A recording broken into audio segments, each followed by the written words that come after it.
We've got a team total, a first 5 innings bet, a cheap price to fade one of the worst teams in all of baseball. Some NBA Finals talk here as well on the Morning Wager. But Mark Zinno, you're going to get us started in the nation's capital, where the Nationals welcome in the Mets. How are we looking at this one, man? Welcome in. Happy Monday to you. It was a very long but good weekend for some of us. So we are back at it. Why not start in the nation's capital, where all good things happen? Well, not always, but that's neither here nor there. Mets and Nationals start a 3-game series in D.C. And we get 2 quality starters here. Mackenzie Gore's been excellent, a 2.91 ERA and a 1.28 whip. He's also getting some very poor run support, just 4 runs per start on the year.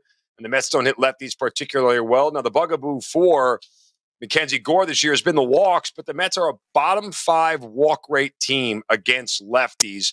Gore struggled with his control a little bit, particularly at home, 10 walks in 31 innings. So Mets doing him a little bit of a favor there, should keep guys off the base paths. For the Mets, they start Tyler McGill, not Tyler, Tyler O-R. Just want to specify that. His 0-2 record doesn't look good, but everything else looks really good. A 1.69 ERA and a whip of exactly 1. He's allowed just 3 earned runs in the 16 innings he's pitched over his 3 starts this season. And the Mets have scored a whopping 4 runs in his 3 starts. Favorable numbers are out there. Shop around. We see 4.5s out there. There's some 8s for the total for the game, but shop around for a 4.5. Let's go under 4.5 between the Mets and the Nationals here. Guys, it's a free play. It's also a client play up on the site for me. We'll have more on that coming up in a moment. For my half of the double play, I'm going to take a look at Reds Rockies. Zeno, these are 2 last place teams, but they've been playing better of late. Reds have won 6 of 9. Rockies have won 3 of their last 4 series. But if we take a gander at the run differential column, it tells an interesting story. Reds -7 for the year. Rockies -79. That tells me the Reds have generally been the more competitive team this season. So I think it's a short price on the visitors tonight at Coors Field. Andrew Abbott on the mound for Cincy. He did have a blow up his last time out, giving up 6 runs. But for the year, 3.29 ERA, 1.12 whip. That last start, oh, by the way, just the second time Abbott's allowed more than 2 earned runs this season. Meanwhile, Feltner's going for Colorado. He also was rocked his last time out, allowed 7 runs and 4 1/3.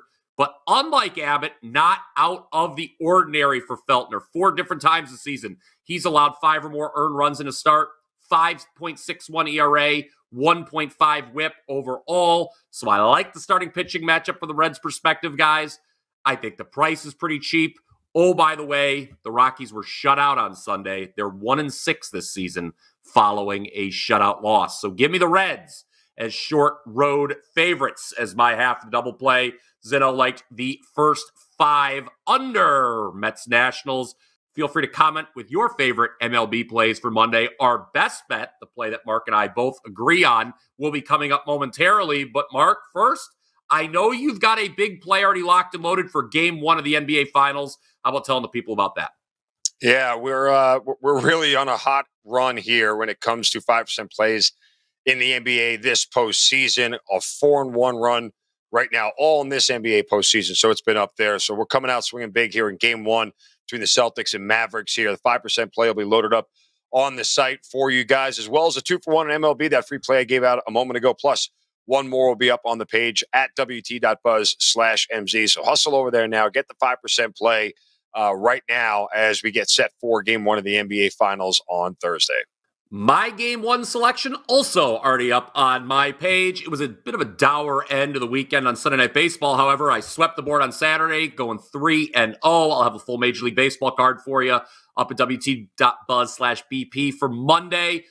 Really seeing the board well in all sports. 32-17 run in NBA, 17-5-1 run in soccer. Thank you, Real Madrid. And we are 9-4 our last 13 on the diamond. By the way, if you check out the Morning Wager and you've never bought from WagerTalk before, just a reminder, all first-time customers at WagerTalk receive 15% off anything and everything in their cart. That's an automatic discount. No coupon code needed, guys. So if you haven't bought yet, if you haven't bought from Mark, haven't bought from me, head on over. You get an automatic 15% discount. Take advantage now. All right, show best bet time, Zinno. I think tonight's a great spot to fade St. Louis. They're not a good team, okay? Yeah. There are only 2 teams in the National League They're not a good team. There's only two teams in the National League with a worse run differential, Colorado and Miami. Second week in a row, St. Louis is traveling after Sunday Night Baseball. Last Monday, it did not go well for them. They got rocked. And now they're going to Houston, okay, after playing Sunday night in Philadelphia. But the Astros are a big favorite in tonight's series opener. So we've got to get a little bit creative. Tell the people what we've got on tap, what we really like here in this matchup. Former division rivals, I may add. Yeah, we're looking at a Houston team that if it's one thing they do at home, it's hit the ball really, really well. They're second in batting average at home this year, number one in OPS and WRC+. When you talk about their K rate, second to lowest K rate at home this year of all the teams in Major League Baseball. This is a team that sets up very well at home against a pitcher in Kyle Gibson, who is moderate at best. But when you start to look at some of his splits here and what he's done at home and on the road, he's a guy that I think we can fade in this spot here. I trust the Houston bat. You mentioned the travel and everything else. We'll take Houston to go over 4.5 their team total tonight. Yeah, St. Louis got a little lucky, I think, with the home runs last night. That was how they scored all of their 4 runs, at least in the first 5 innings against the Phillies, as they avoided what would have been a sweep. So Houston, team total over 4.5 is your show best bet. Let us know what you think of that down in the comments section below. Also, if you've enjoyed what you've heard, don't be shy. Feel free. Smash that like button. Give this show the old thumbs up. We appreciate your support. If you already haven't done so, please subscribe to the WagerTalk YouTube channel. That way you don't miss any of our exclusive sports betting content. So that's Major League Baseball on Monday. We're still a few days away, Mark, from Game 1 of the NBA Finals. It feels like it's going to be a month that we've got to wait between series here. But I have a trend for you, and I wonder what you're going to tell me to do with this trend, because I know how you feel sometimes about these trends. But I want to mention it. I think it's interesting, okay? Home teams in Game 1 of the NBA Finals, last 21 years, 18-3 straight up, 17-4 against the spread. Is that worth the piece of paper that I have it printed on there? Your thoughts? Does that make you any more or less inclined to back Boston in this spot? I suppose it can't make any less inclined. No, it can't make me less inclined. All right, give me the numbers again here real quick, because I just want to dissect certain things about this. 18-3 straight up, 17-4 against the number. That is home teams in Game 1 of the NBA Finals the last 21 years. Game 1 is in Boston. So it's a fair assumption that the home team is probably either a 1 or a 2 seed, right? Like that's what we're assuming here. Most likely a 1 seed. And Boston at home obviously has been very good. I think the home court advantage obviously matters when you get to this point. And typically, the other thing that plays into that is that a lot of those number 1 seeds are probably the better rested teams because they have taken care of business quicker than some of their opponents have. I think all those things that you're looking at that are objectively true about what we're seeing here in this series can hold water, right? It obviously Boston, again, better team, more rested team, even though it's only by a couple of days, it still matters.